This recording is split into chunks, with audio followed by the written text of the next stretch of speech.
Yesterday, my family and I had a great time at the park.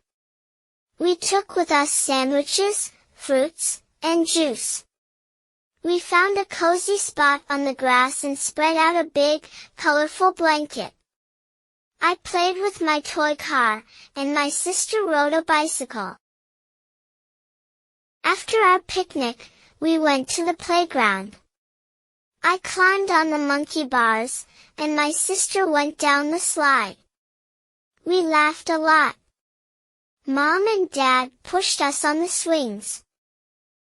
It was so much fun. We also saw ducks in the pond. I fed them breadcrumbs, and they quacked happily. We walked around and enjoyed the flowers.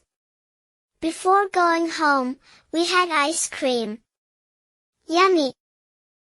I love days like these with my family. They make me smile.